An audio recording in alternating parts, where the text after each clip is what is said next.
Queridos amigos y camaradas del Frente Invisible, bienvenidos un día más a nuestro canal DMP, azote de oligarcas, sabandijas de la prensa y chusma sionista y demás Duro, seres que reptan, ¿no? duro trabajo, con todos los que hay. Pues te digo.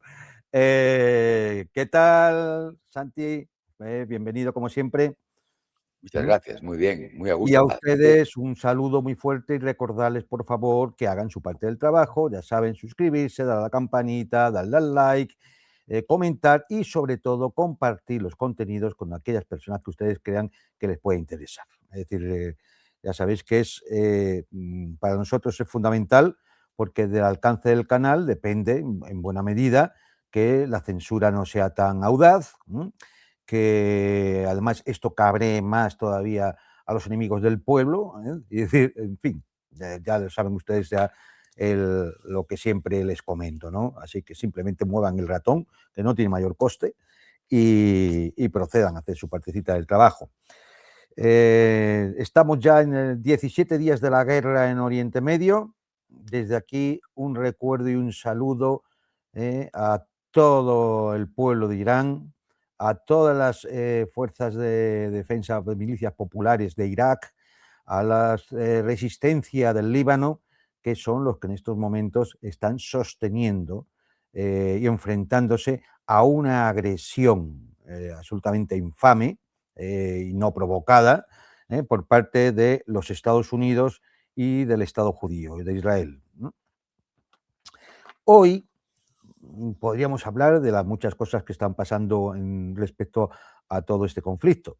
Es decir, podríamos hablar de aspectos militares, ya hemos hablado también en algunos canales, podríamos hablar de aspectos políticos, que también tienen que ver, podríamos hablar de aspectos económicos, ya lo hicimos también en un programa, y esto va a seguir. Es decir, hoy voy a dedicarme a hablar de un aspecto que no tiene que ver directamente con la política, sino con los actores humanos que están dentro de este tipo de acontecimientos, porque también tienen su importancia, no es que sean determinantes, es decir, a ver, la geografía, por ejemplo, en la región de Oriente Medio, del Golfo Pérsico, es determinante, porque claro, ahí están las costas y el estrecho de Hormuz y las distancias geográficas que hay de unos puntos a otros y las islas y todo esto. Es decir, es evidente que eso es determinante. Allí están los yacimientos energéticos de gas, de petróleo, por ahí pasan rutas comerciales absolutamente estratégicas.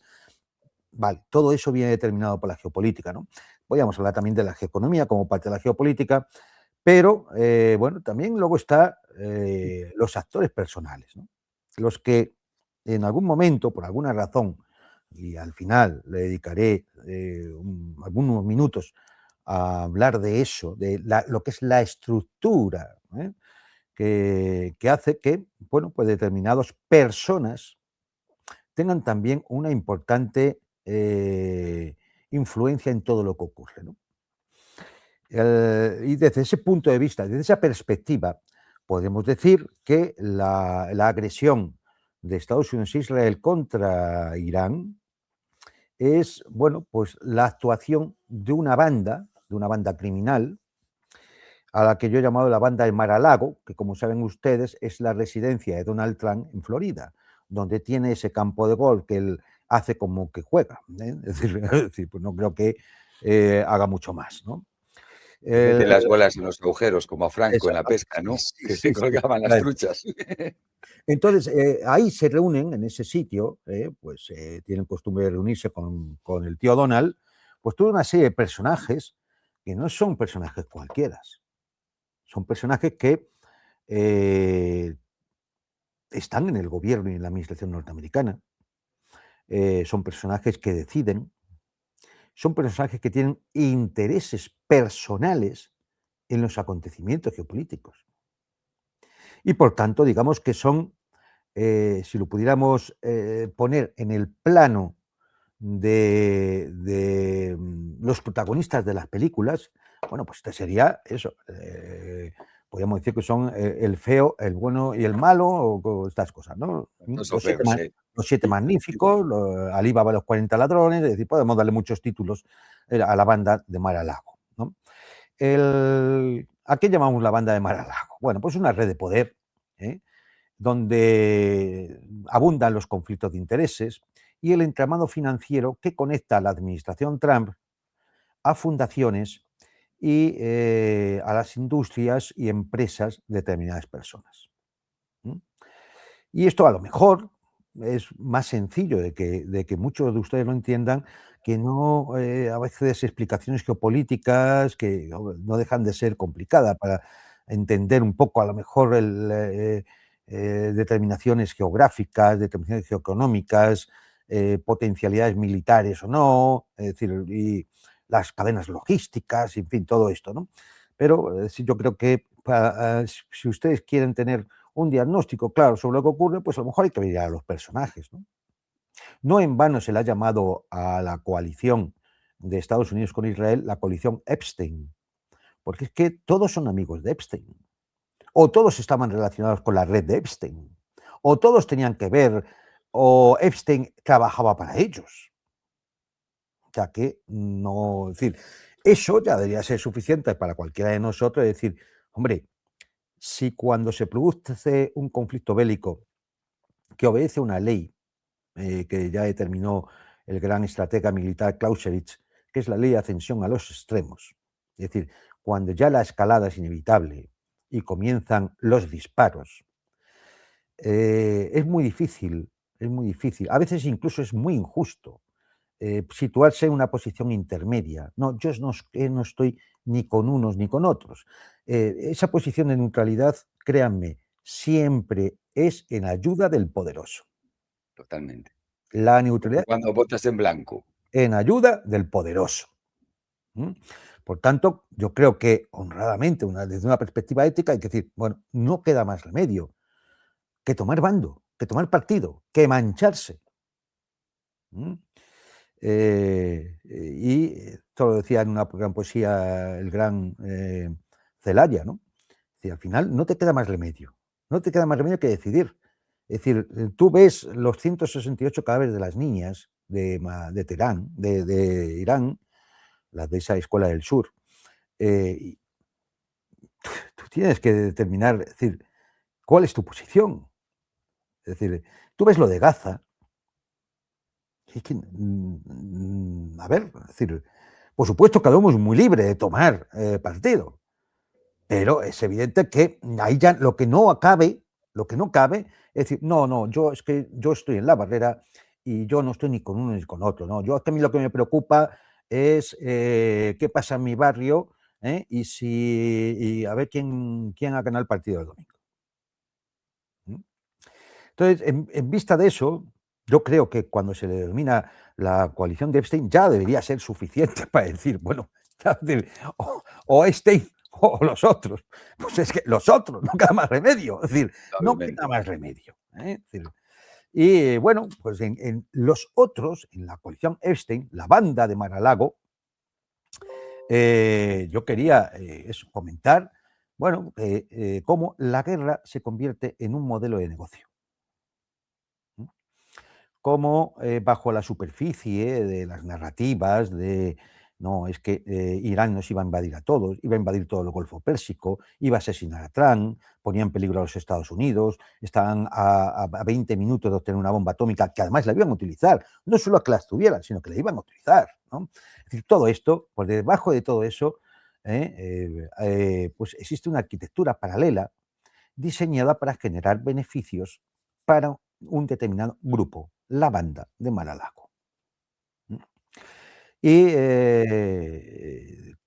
como modelo de negocio, bueno, pues yo me apunté aquí un ejemplo inicial, simplemente. Existe una empresa que se llama Gotham LLC, que es una empresa de Florida.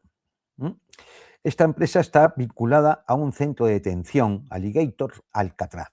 Esto es el centro de detención de inmigrantes y tal cosa, ¿no? Y esta empresa propuso monopolizar la logística en todas las zonas de conflicto, cobrando una sencilla tarifa de $2.000 por cada camión humanitario que se enviara o de $12.000 por cada camión comercial. Es decir, si el camión era porque un grupo de ciudadanos habían recogido comida o medicinas para enviar a Gaza, por ejemplo, donde fuera, ¿no? Y era, claro, gratis y demás, el producto y demás, bueno, $2.000. Si ya es un Estado el que dice voy a mandar ayuda humanitaria a Gaza, $12.000 por camión. ¿Mm? Es decir, a ver, si hacen ustedes las cuentas, como haya que mandar 100 camiones, es un dinerillo, ¿eh? Es que vale más el envío que el producto que lleva el camión. Bueno, el contrato 7 años. Rentabilidad garantizada a los socios que inviertan en esa empresa, un 300% de retorno de la inversión de capital. Y así Cuenta de la sangre. la ayuda humanitaria se convierte en un modelo, un negocio. Y este es el modelo de negocio, ¿no? Este es el modelo de negocio. Y entonces aquí encontramos a toda una serie de personajes. He recogido algunos, algunos les sonarán más, otros menos, pero todos tienen una importante influencia en las decisiones que se toman en la administración norteamericana, y más allá de las que toma el propio Trump. Lo que pasa es que a estas alturas de la película uno ya no sabe si piensa si Trump es que toma alguna decisión o simplemente lo que se le ocurre en cada momento, a un tipo que es un boca chanclas, que es un bravucón, que es un matón de baja estofa. Entonces, bueno, no sabemos si lo que se le ocurre en cada momento, ¿no? Vamos a empezar con alguno, hombre. Por ejemplo, Stephen Feinberg, su secretario de Defensa, es decir, justo el que está por debajo de Peter Hegseth, de que luego comentaré también. Fundador de una empresa que se llama Cerberus Capital Management, capital privado con $70.000 millones en activos. Gestiona el presupuesto del Pentágono, con lo cual ya se pueden ustedes imaginar un Arriba son. presupuesto de más de $900.000 millones. Este año superará el Y billón de dólares, ¿no? el Es apellido decir, parece judío, ¿verdad? sí, sí, sí, sí. Yo luego diré que prácticamente casi todos son del pueblo elegido. Imagino que les han elegido para esto, ¿no? Es decir, Por eso los claro, eligen. y bueno, pues este hombre, a pesar de que firmó un convenio para desinvertir en Cerberus, él personalmente, lo cierto es que ha mantenido los vínculos financieros mediante contrato de servicios administrativos que calificó imposible de transferir. Vamos, que está detrás, ha puesto a unos testaferros y ya está, ¿no? ¿Cuál es el mecanismo? Pues muy sencillo. Cerberus posee participaciones en empresas de defensa y en empresas tecnológicas, ¿no? ¿A quién venden? Hombre, pues al complejo militar industrial, al Pentágono. Claro, ¿a quién van a vender? Y para eso, ¿qué hizo Stephen Feinberg?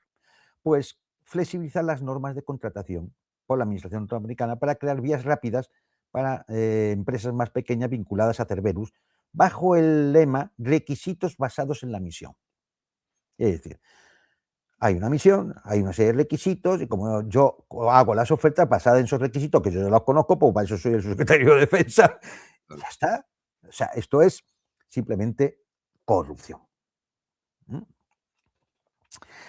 Bueno, él aboga por modelos de financiación inteligente, donde el capital privado financia la infraestructura militar, convirtiendo al Pentágono, que es el Ministerio de Defensa, realmente, en un inquilino que pagará durante décadas estos contratos. Teta. Visitante de mar a lago, ¿vale? Vamos a otro. Howard Lutnick, también de la misma tribu, secretario de Comercio.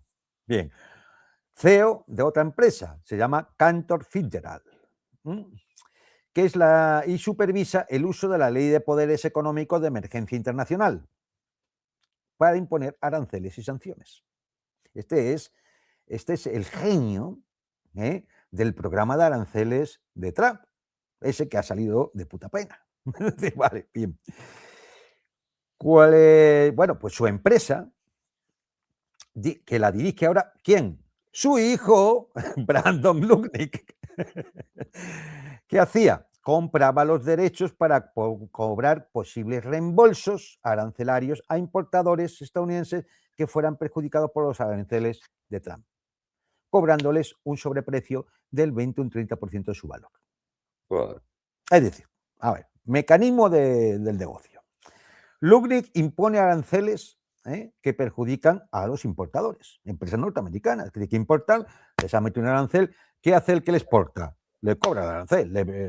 Entonces, pues el que importa, pues realmente está pagando el arancel, que era una de las razones por la cual los tribunales de justicia le tiraban los aranceles a Trump, porque al final no eran, es decir, ¿quién iba a pagar finalmente eso? El ciudadano norteamericano, porque iban a aumentar los precios de los productos. Esto era lógico pensarlo, ¿no? Bien, pero eso, Lubnik le dice a Trump, ponga estos aranceles a este y este. Bien.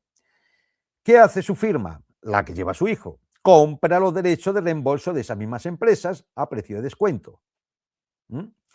Cuando los tribunales, como ocurre ahora, anulan los aranceles, Cantor Fitzgerald, la empresa, cobra el valor total. No sé si ustedes lo entienden. Obtiene un beneficio de un 300 o un 500%. Es decir, yo pongo el arancel, la empresa que va a cargar con ese arancel, lo que hace es, mira, te vendo los derechos de reembolso, yo te los compro, dice Lubnik, yo te los compro. Eso sí, te los compro a un 80% o a un 60%. Y el resto, cuando llegue el momento de devolver, porque la justicia, yo ya sé que no me va a dar la razón, yo ya cobro el 100%. Dicho de otra forma, cuando el juez diga, devuélvanle a este señor ese $1.000.000, ese señor ya le ha vendido a Lubnik por $600.000 la deuda. Cuando el juez dice, devuélvanle $1.000.000, es decir, Lubnik se va a llevar $400.000. Pero eso no es prevaricación ni nada, ¿eh? Entonces, o sea, que tiene humor. Otro de la banda de Mar-a-Lago, ¿no? Es decir, venga, otro. Scott Bessent, secretario del Tesoro y mano derecha de Soros desde siempre.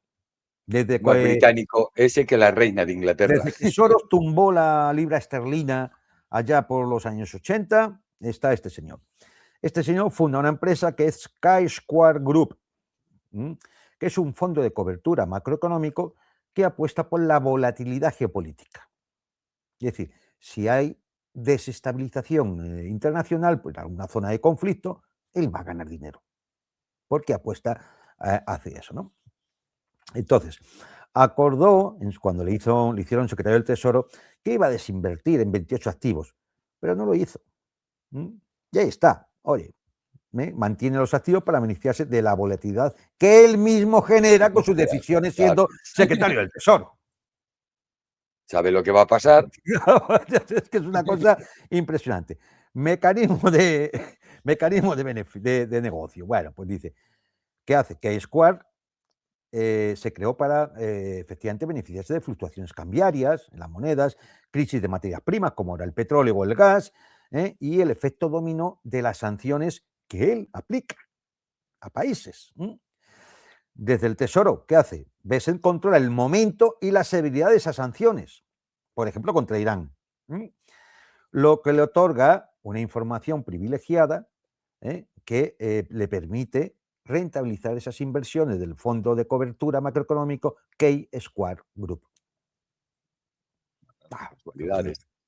Otro de la banda de Mar-a-Lago. Claro, entonces cuando ustedes oigan que si se han puesto unas sanciones, o que si el otro ha puesto unos aranceles, o que si hay un nuevo contrato para una empresa para desarrollar un dron que da los resultados del fútbol del domingo, o cosa, piensen que es que hay individuos que están tomándose decisiones porque más allá de las razones geopolíticas que pueda haber, están sus razones personales de poner, de ir rellenando la buchaca. Ya, vamos a otro. Chris Wright, secretario de Energía. Bien, fundador, y ahora es el CEO, porque está de secretario de Energía, de otra empresa, Liberty Energy. Vaya, una empresa de servicios de fracking. Claro, el También, secretario de Energía, ¿qué va a tener? Pues una empresa de servicio de fracking. Claro, lo lógico. Eh, su declaración financiera tiene 1.800 páginas. joder, Observar lo que, es decir, donde el tipo tiene metida la pezuña. a flipar. Imagínate que hacen una declaración de la renta, tienen 1.800 páginas. O sea, un montón de tomos. Además, el fracking, que depende de altos precios para poder ser rentable, y bueno, la lían en Irán, qué casualidad, ¿no? Claro, claro, claro. Entonces, bueno, pues el hombre tiene muchas participaciones en acciones de las energéticas, de las petroleras y demás, por decenas y decenas de millones, incluyendo solamente en Liberty Energy 3 millones de acciones. 3 millones de acciones, ¿eh? De No de acciones. dólares, no, de acciones. Eh, ¿Qué ocurre? Pues que él sabe perfectamente que la campaña, por ejemplo, contra Irán está quitando millones de barriles del mercado global, lo cual impulsa la industria de fracking, que es la que domina Claro, y de la que recibe es lo- beneficio, ¿no? Ah. Resultado, pues que los productores estadounidenses de esquisto se benefician directamente del alza de precios, de la cuota de mercado, y la guerra lo que hace es proporcionar la cobertura geopolítica para mayores desregulaciones y más perforaciones de fracking, a pesar del daño ecológico y al medio ambiente que producen, ¿no? Pero como él es el que va a firmar los papelitos, es el secretario de Energía, el es ministro de que por Energía, culpa vaya, de Irán hay que hacer fracking, claro, por culpa de Irán. la ministra de Energía. Bueno, este también es de la banda de Mar-a-Lago, de los que van allí. ¿Mm? Sigamos, que entramos ahora en un grupo de los... Por cierto, también era de la tribu, ¿eh? También a tribal. Sí, sí, igual que los anteriores. Bueno, luego está el grupo de la Junta de la Paz, esa presidida por Donald Trump, que es eso para reconstruir Gaza. Es un fondo de Grupo reconstrucción ese. de 17.000 millones de dólares. ¿Para qué? Para tomar iniciativas de especulación inmobiliaria en Gaza, que además promueven iniciativas similares para Irán si hubiera caído el régimen de los ayatolás. Negocio. Estas eran las intenciones de la Junta para la Paz. Y bueno, ¿quién la conforman? Todos visitantes de Mar-a-Lago, magnates inmobiliarios y oligarcas de capital privado. Todos del ciclo íntimo de Trump. Y aquí tenemos, bueno, pues a Steve Witkoff, a Mark Rowan de la empresa Apollo, pero por no extendernos, pues la lista sería muy larga. Tiernísimo, tiernísimo, Vamos seguro que está a ahí, ¿no? centrarnos, por ejemplo, en alguien muy importante para Trump, Jared Kushner, su Sabía yo yerno, que se tenía que estar ahí. el yerno, el yernísimo. Al que, por cierto, Trump dice que se metió en la guerra de Irán, no escuchó al Pentágono, a quien escuchó fue a Jared Kushner. Yo creo, me da la sensación de que ese se lo pusieron ahí los sionistas para vigilarlo, para tenerlo bajo cuerda. Seguramente. Hay gente en la prensa norteamericana que acusa claramente de ser un agente de Mossad. Totalmente. Este lo tienen ¿Mm? ahí para vigilarlo y para empujarlo Bueno, pues, y medirlo, ¿no? pues mira, Punto. es decir, lo de este tipo también es curioso. Él tiene una firma que se llama Affinity Partners. No sé si la pronunciación será así, me da igual. Yo el Sí, inglés considero un lenguaje propio del enemigo y no tengo ningún rubor en decir que pronuncio como me da la gana. Affinity Partners. Este recaudó 2.000 millones de dólares del Fondo de Inversión Pública Saudí en 2021.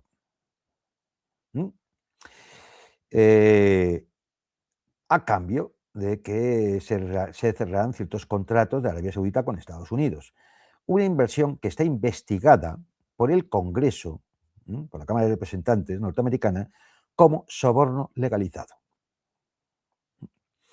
Pero, oye, el tipo no se va a cortar por tamaña tontería. Es decir, él recauda 25 millones de dólares al año en comisiones de gestión de ese fondo. O sea, él personalmente, él todos los años, 25 millones de dólares de comisiones. Y Affinity Partners proporciona cobertura política a todas las inversiones saudíes en activos estadounidenses.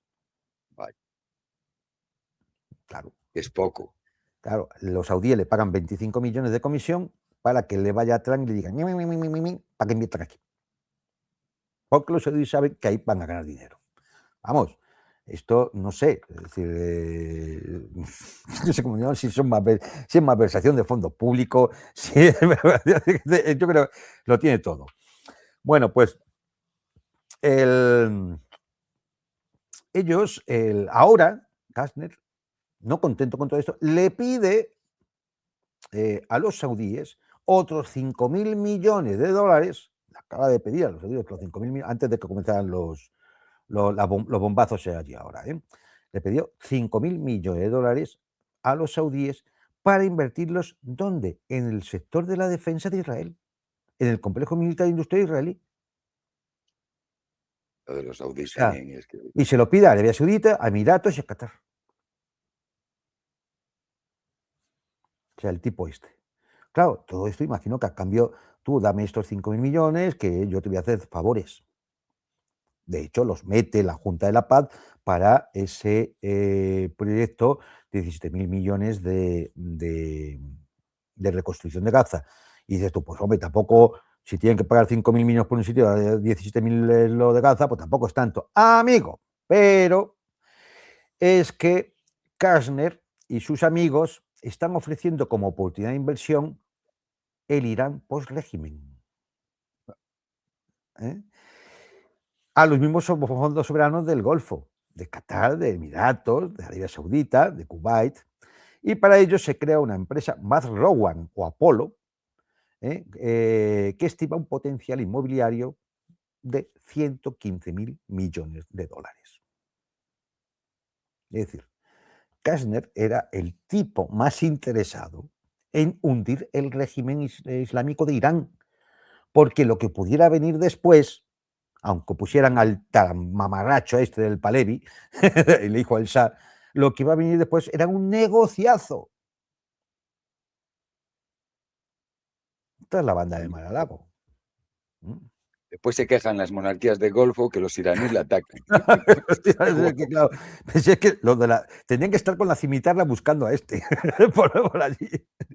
Tenían que estar con la cimitarra buscando a este, ¿no? Luego la propia familia de Trump, aunque este también es familia, ¿no? Pero la propia familia, me refiero al hijo, a la hija y demás, tienen una cosa, o respaldan realmente una empresa que se llama World Liberty Financial, que obtiene ingresos invirtiendo las reservas de su stablecoin, la stablecoin, es decir, esta moneda virtual, invertirlo en qué? En bonos del tesoro. Con lo cual, si el tipo de interés del bono del tesoro sube, ellos ganan. ¿Qué problema va a tener la familia Trump si se produce un aumento de los tipos de interés del bono del tesoro? Aunque los norteamericanos tengan que pagar más deuda, más intereses de la deuda, ¿le da igual si ellos van a ganar? Si es que esto es un mecanismo de negocio. Y si la guerra provoca que haya un aumento de los tipos de interés de los bonos, de la deuda, ellos ganan. Porque todo ese dinero lo están invirtiendo, que ganan de las reservas de esta moneda, la stablecoin USD1, lo invierten ahí, en esos bonos del tesoro, producen, provocan, animan a que se produzcan estas situaciones de desestabilización, se desestabiliza la economía, los bonos del tesoro, sube el tipo de interés y yo los vendo y gano. Y pasta. Hombre, magnífico, ¿eh? Es decir, las entidades de Trump, DT Marks, que es otra empresa, tienen derecho a aproximadamente el 75% de los intereses generados por las inversiones de la World Liberty Financial. Es decir, más ganancia por otro lado. O sea, un entramado de empresas, de chiringuitos, porque si se dan cuenta, en todo esto, ¿qué se produce? No hay producción de nada. Es todo especulación, comisiones, quito de allí, pongo allá, tipos de interés, ganancias especulativas. Bueno, pues, es que, en fin, vamos a ver, voy a decir más. Gothans, Gothans, contratista maestro de Oriente Medio, modelo de beneficio garantizado del 300%, que también se espera que sea modelo para cuando caiga el régimen iraní. También relacionado, son contratistas relacionados con la familia Trump. O, por ejemplo, UG Solutions, empresa militar privada creada en 2023 por veteranos de las fuerzas especiales, todos partidarios de Trump, que operan puestos de control actuando como fachada de pagos y transferencias de armas no registrados, eludiendo el control del Congreso. Es decir, en un sitio que ellos tienen que poner un puesto de control, en vez de mandar a tropas norteamericanas, que tienen que estar, lógicamente, bajo control del Congreso de los Estados Unidos, pues mandan a tipos, a pistoleros de esta empresa militar privada que es relacionada con la familia Trump. Tu guardia pretoriana. Exactamente. Es que vamos, es decir, así, bueno, pues el gobierno, el propio gobierno norteamericano, se convierte en coinversor, regulador, garante de la rentabilidad de esa empresa y de sus donantes, porque lógicamente estas empresas luego además donan para las campañas electorales de Trump y de sus amigos. Como el no? normal, claro. Y ahí están, pues, multimillonarios que meten dinero aquí, como Paul Singer, Nelson Peltz, que solamente estos y algunos más que donaron nada más y nada menos que cerca de 200 millones de dólares a Trump en 2024.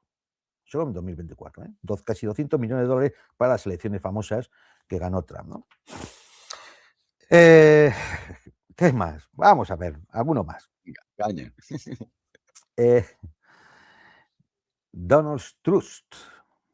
Esto es una especie de grupo empresarial también que funciona como el cajero automático del dinero oscuro del Partido Republicano. Son las corporaciones donan a Donald Trust, que luego distribuye el dinero a los think tanks republicanos, a los clubes republicanos, etcétera, sin revelar la identidad del donante original. Porque como es una entidad sin ánimo de lucro, no tiene que declarar quién es el donante último. O sea, dinero oscuro. Dinero oscuro. Imagine, si esto existiera en España, por ejemplo, la cantidad de dinero que se iba a blanquear ahí. Dios mío. Claro. No, yo lo meto ahí, es una donación. ¿Y quién es? ¡Oh! Claro. Y compro al gobierno, porque como no saben que lo compré yo. Claro, claro. Entre 2020 y 2022, este Trust distribuyó 181 millones de dólares solamente a organizaciones cercanas al Partido Republicano. No a los polígonos, no, a asociaciones, un club, un periódico. Por ejemplo, algunos de los donantes que se han podido rastrear, ExxonMobil, la farmacéutica Koch, la Fundación Bradley, en fin, dinero, mucho de la industria petrolera, pues eso, todos muy interesados en controlar Irán. Por razones obvias, ¿no? Por razones obvias. A ver, no quiero tampoco extenderme porque esto, pues si no acabaríamos en horas. Vamos a ver, por ejemplo, la Unión Internacional para la Democracia. Qué cosa más bonita. O ese nombre. Qué cosa más bonita. La IDU. Bueno, pues es una alianza global de partidos políticos liberales y de centro derecha fundada en 1983. ¿no? Miembros destacados de esta unión, el Partido Republicano, con Trump, el Likud, Vaya. así. Luego hay otros partidos de otros sitios, ¿no? Es decir, pero vamos, digamos que los pesos pesados de esa Unión Internacional por la Democracia son estos dos. Su presidente es Stephen Harper, ex primer ministro de Canadá, quien en 2012 rompió relaciones con Irán, calificándolo de país malvado. Pues esta alianza proporciona una fuente de legitimidad diplomática cuando la ONU no está de acuerdo con las posiciones de la banda de Mar-a-Lago. Y entonces, por ejemplo, en febrero de 2025 hubo una misión formal de esta Unión Internacional por la Democracia a Israel, presidida por la ministra Gila Jamliel, para debatir el papel de Irán como amenaza regional. Febrero de 2025, hace un año. Ya estaban con el ronroneo este. En diciembre de 2025 se celebra el Foro de Washington y la IDU aprueba la resolución sobre seguridad energética transatlántica y cooperación en materia de gas natural licuado. Declara la seguridad energética como un pilar estratégico para la democracia. Exige la eliminación del gas ruso para 2027. Estos son... Eso es bueno para la democracia. Posiciona el gas natural licuado estadounidense como la principal alternativa y enmarca la protección militar de las cadenas de suministro de gas natural licuado como una responsabilidad compartida. Claro, si ustedes ahora recuerdan decisiones que se han ido tomando por partidos, gobiernos y demás, sobre no, ya vamos a dejar el gas ruso ya para 2027 no se va a comprar, vamos, ni un litro. Bien, pues justamente, y lo mismo podemos decir del petróleo, y de la seguridad energética, y del saneamiento a Irán, y la protección de las cadenas de suministro de gas, Hormuz. Todo esto estaba establecido en diciembre de 2025. Claro, sí, uno se da cuenta de que pocas casualidades hay aquí, ¿no?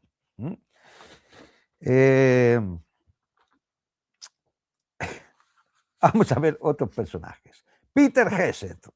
Bueno. Secretario de guerra. Y hábil bebedor. El Rambo de Baratillo. Bueno, Peter Hegseth llega donde está. Este fue, llega donde está porque tiene un padrino.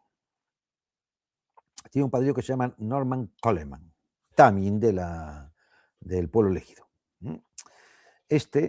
Coleman fue el último senador republicano que tuvo el estado de Minnesota, y él allí en el 2009 perdió el escaño y demás. Y entonces se dedicó a los negocios y construyó todo un entramado de dinero oscuro, de dinero negro, dentro del Partido Republicano.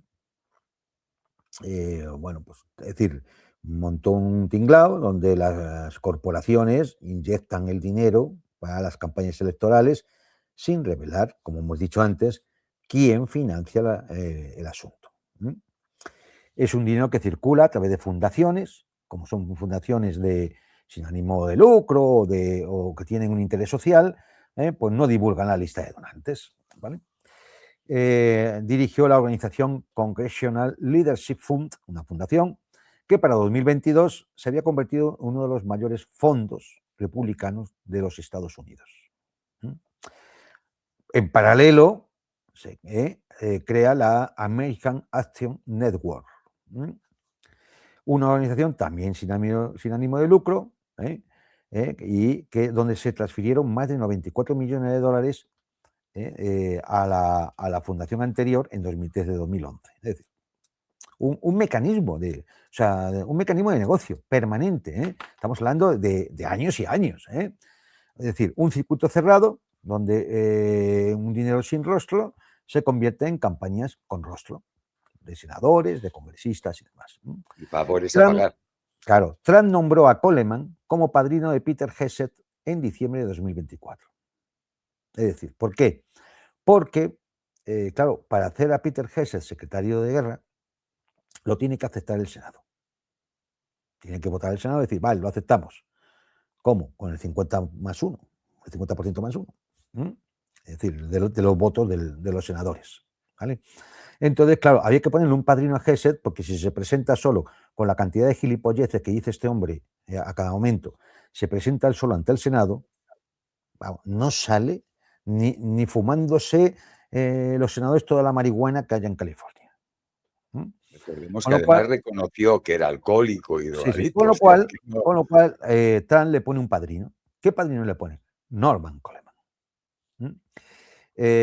Y como Coleman es un lobista, se dedica a esto, y es un lobista, ojo, también en Arabia Saudita, a través de una firma suya, Hogan Lovells. En esta firma, Coleman recibe un sueldecillo de $175.000 al mes. tirando. Actual de lobista saudí en Estados Unidos. Es decir, vale. Y bueno, pues como le nombra Trump, le nombra el padrino de Gesed, bueno, pues ayuda a Gesed, promueve reuniones con senadores, vamos, los soborna, los convence, les prometerá de todo, para que en la votación aprueben el nombramiento de Peter Gesed como secretario de guerra, ¿no? Hay que decir que Coleman también es presidente de la Republican Jewish Coalition, es decir, la coalición judía republicana, el principal lobby pro-israelí dentro del Partido Republicano. Porque cuando hablamos de los lobbies israelíes allí, hay que decir que no solo está la IPAC, hay bastantes, Sí, claro, que es el más conocido, ¿no? Y bueno, pues el 25 de enero del pasado año se produjo la votación y quedó empate. A 50 senadores que no y 50 senadores que sí. El vicepresidente se vio obligado a emitir el voto de desempate por primera vez en la historia de los Estados Unidos para que se nombrara a Peter Gesed. Es decir, Coleman hizo su trabajo. Ay, ya llevo diciendo de la banda de Mar-a-Lago. No sé, podríamos hablar de otros, ¿no? Creo que voy a hacer un repaso ya un poco más general de quién se está aprovechando de esta guerra, ¿no?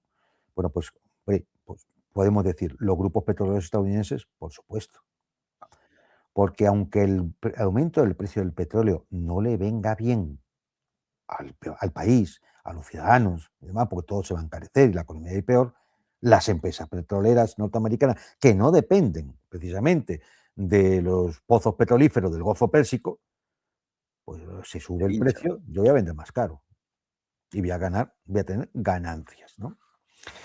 Si los precios del crudo se mantienen a niveles elevados, y por lo que veo ya de los 100 va a bajar muy poquito, en todo caso irá subiendo en los próximos días, bueno, estos tipos ya han pensado, allá hay un cálculo realizado por una firma de investigación energética que han podido ganar ya en estos días 63.400 millones de dólares. Nada. Nos van a donar para que compre radares el Exactamente. Pentágono.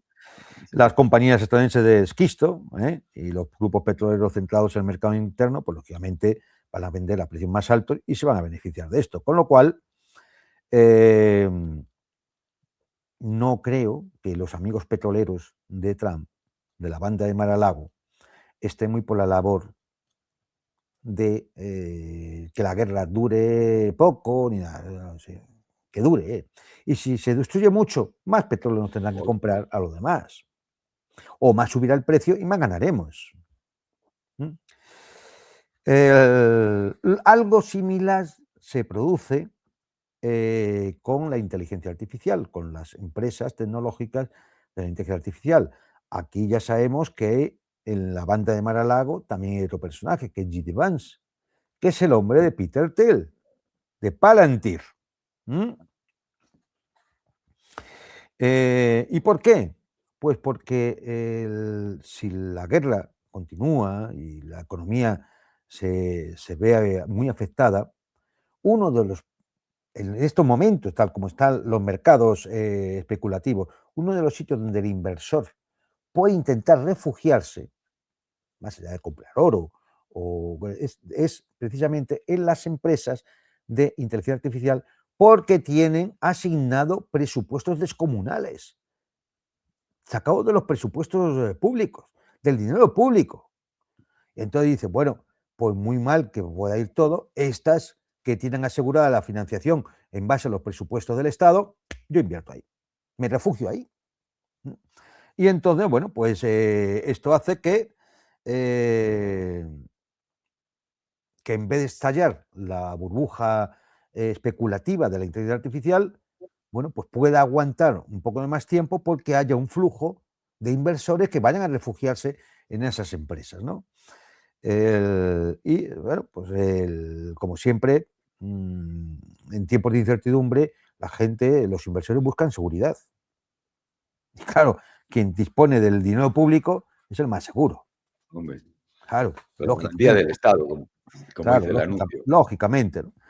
Así que bueno, pues los amigos de GD Vance, de la banda de Mar-a-Lago, pues también tienen ahí, bueno, unas reservas de efectivo y una mínima exposición directa a Oriente Medio, pues claro, la mayor parte de sus centros no están allí. Y los que están, bueno, pues van a sufrir daño, como ya lo están sufriendo Microsoft, Amazon y demás. Pero bueno, es decir, en última instancia, también es verdad que con toda la tecnología impulsada por inteligencia artificial que está usando el Pentágono, por ejemplo, el sistema inteligente Maven de Palantir, que es el que se ha utilizado con información masiva de satélites, drones, radares, se ha utilizado ahora para la agresión a Irán. O sea, esto no es una especulación, ¿no? Está utilizándose, ¿no? Y esto de decir Palantir de estar cobrando un dineral por todo ello, ¿no? O sea, Y de participar, un inciso, Claude, que es de Anthropic, se negó a que Palantir usara su sistema, porque no lo quiere usar en guerras y tal y cual, pues le están quitando todos los contratos del gobierno. Es todo, más, todo, le todo. Sí, tiraron sí, sí. abajo el servidor y estuvo 2 o 3 días sin trabajar. Claro, no, al momento que te sales de la banda o te quieres ir de la banda, sufres las consecuencias.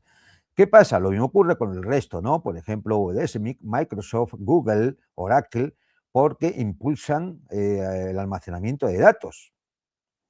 ¿Saben ustedes? Cada compra que realicen en Amazon, cada búsqueda que realicen en Google, esto se va almacenando todo. Es un almacenamiento de datos y esto es fundamental para el aprendizaje y el desarrollo de la inteligencia artificial. La inteligencia artificial no es inteligente para nada, tiene que trabajar con algo. Tú la tienes que alimentar, ¿no? Y bueno, todo esto, lógicamente, lo compra y lo financia el Departamento de Defensa, que lo dirige ¿quién? Peter Hesed. Vaya. Claro. Como vemos, en fin, hay otro actor que bueno, aunque parezca que no, es sí.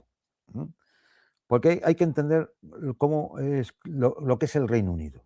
En el Reino Unido hay un gobierno que lo lleva Starmer, pero hay un enclave que se llama City de Londres que no está sujeto a las decisiones gubernamentales. Con lo cual, ustedes pueden ver un encontronazo político o verbal incluso entre Trump y Starmer, porque no le manda el portaaviones, estas cosas. Es decir, pueden ver eso, pero eso no significa que haya un enfrentamiento económico entre la banda de Mar del Lago y la City de Londres. Y entonces, claro, a consecuencia de la guerra, pues ¿qué vemos? Hombre, pues toda una serie de negocios para la City de Londres, ¿no? Por ejemplo, las primas de seguros, que como ustedes saben, las principales aseguradoras marítimas, la Lloyd, por ejemplo, ¿verdad?, están todas en Londres. Con esto que está ocurriendo, las primas de seguro de los barcos, de los petroleros, los metaneros, ¿verdad?, pues se han disparado. Pero se han disparado, que se ha multiplicado por varias veces el precio de las pólizas de seguro, ¿no? Cuanto más tensión haya, más ingresos para el mercado londinense.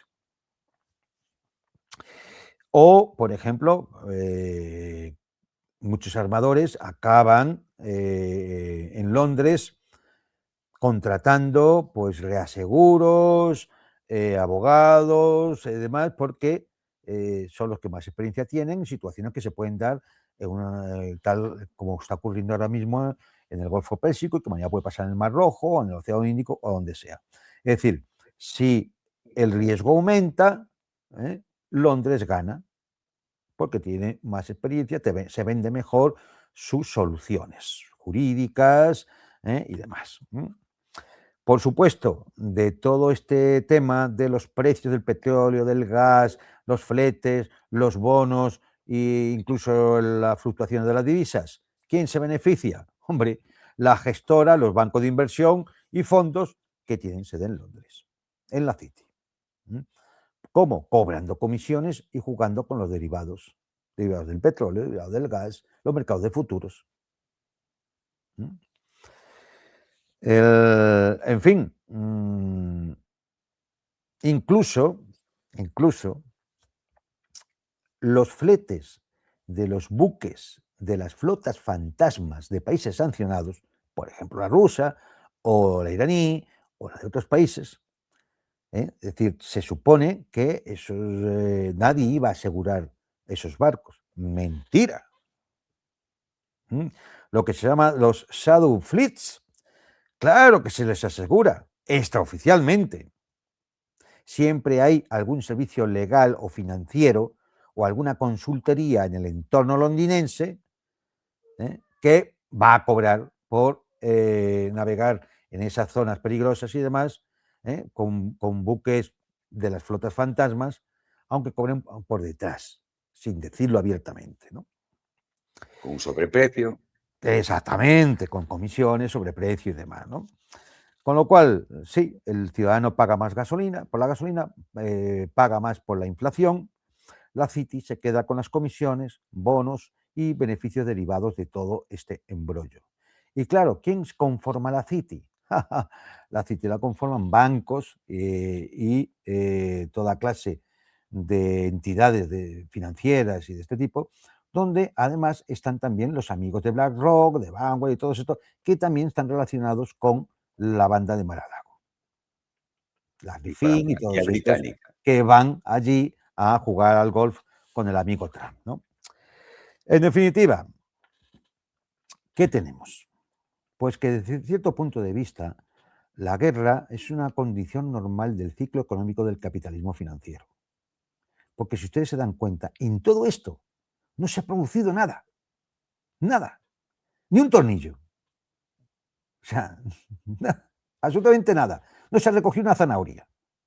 Es decir, entonces, bueno, ¿qué estamos hablando? Puro capitalismo financiero, dirigido desde los Estados Unidos, que como centro, ¿no?, del capital financiero. ¿Y qué ocurre? Pues que el instrumento mediante el cual el capital financiero, cuando se ve asfixiado por sus propios excesos, pues, ¿qué hace? Va a recrear las condiciones de una nueva expansión, demoliendo el valor real que tenemos que valorizar. ¿Con qué? Con la guerra. Con la guerra. Se destruye para luego construir. Se gasta para volver a fabricar. Y así, bueno, pues lo que nos encontramos como que la guerra se convierte en una fórmula de resolución de crisis. El capital financiero entra en una fase de sobreexposición y entonces requiere de un trauma violento para destruir todo el valor ficticio acumulado. Porque en el fondo, cuando dicen suben las bolsas, el precio de esto, todo eso es valor ficticio. En las empresas financieras, consultorías, bonos, todo este tipo de empresas especulativas capitalistas, ¿qué producen? Nada, ni un tornillo. Entonces, ¿cuál es todo valor ficticio?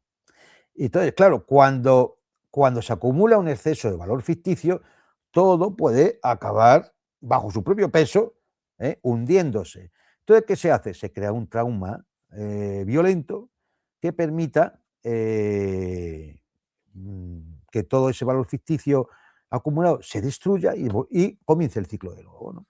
Y así, bueno, pues esa es la función de la guerra, ¿no? Y entonces, para crear ese trauma, ¿qué se hace? Se interrumpen las cadenas de suministro, con lo cual se produce una inflación de la oferta. Se destruye la infraestructura física, lo cual genera una demanda de reconstrucción. Se genera pánico en el mercado, lo cual posibilita las operaciones especulativas, y esto lo hemos visto con las fluctuaciones del petróleo estos días. Se produce una combinación de inflación y de estancamiento productivo, porque no aumenta la producción, que actúa como un mecanismo de selección. Solo sobreviven quien tienen suficientes reservas de capital y los demás no sobreviven, con lo cual despejas el mercado de competencia. Ese es el mecanismo de negocio en el que están metidos muchos elementos, muchos personajes con nombres y apellidos, y que en estos momentos podemos definir como la banda de Mar-a-Lago, ¿no? De hecho, fijaros, con todo lo que está ocurriendo, ¿qué puede ocurrir en estos momentos en los países del Golfo Pérsico? Pues que el capital acabe huyendo de allí. ¿A dónde? Por gravedad estructural, como se suele decir, va a acabar en Nueva York o en Londres. Con lo cual, de nuevo, es decir, todas estas entidades puramente especulativas van a recibir otra inyección de capital que les permita mantener el mecanismo en marcha. En fin, ¿qué es lo único que les puede preocupar en estos momentos? Pues que el objetivo declarado con la agresión a Irán no se cumpla. Este es el problema que tienen ahora mismo. Que después de 3 semanas no hay señales de que colapse el régimen iraní. Que la agresión ha consolidado la unión del pueblo con sus gobernantes en Irán. Que la sucesión del líder asesinado se ha procedido con regularidad institucional. Que las manifestaciones populares de apoyo a la resistencia nacional continúan a diario y que esto ahora mismo representa una derrota estratégica de la coalición Epstein, de la banda de Mar-a-Lago, de los Estados Unidos y del Estado de Israel. Se van todos los negocios al garete. Con el silencio cómplice de un Occidente incapaz, bueno, de una Europa incapaz de hacer nada, ¿no? Es decir, y bueno, pues es triste que ese ciudadano europeo se encuentre aplastado por un trabajo explotador y mal pagado. Es triste que se encuentre exhausto para cuestionar el modelo económico-social en el que vive. Es triste que se encuentre demasiado intoxicado por la propaganda y no sepa cómo reaccionar. Y es triste que acepte sin cuestionar la militarización de su vida y de sus ciudades en defensa de un sistema contra el cual se tendría que estar rebelando. El resultado, pues una auténtica regresión antropológica que ha hecho que el ciudadano europeo se haya vuelto incapaz no solo de actuar, sino de percibir la urgencia de esa actuación. Así que nada, esto es un poco lo que quería yo contar sobre la importancia que a veces personajes, los nombres de los personajes, cómo interactúan con las condiciones geopolíticas y económicas y cómo toman decisiones de acorde también a sus intereses puramente egoístas y personales. Así que poco más. Emplazarles ya para la próxima semana, que seguiremos hablando de esto y de cosas parecidas, no sin antes indicarles que el próximo 19 de marzo, en Madrid, para los que estéis en Madrid, vamos a presentar el libro de Scott Ritter, Autopista hacia el infierno, que se ha publicado en español y en alemán. Y lo vamos a hacer en Madrid el 26 de marzo, el próximo 26 de marzo, a las 8 de la tarde, en Espacio Ronda de Segovia 50 de Madrid. Estáis todos ustedes, el que puedan, estén en Madrid, están invitados a asistir. Y bueno, pues allí estaremos unos cuantos amigos presentando el libro, el embajador Valdecasas, Casiel Paris, el propio editor, y esperemos tener también incluso una intervención vía streaming del propio Scott Ritter.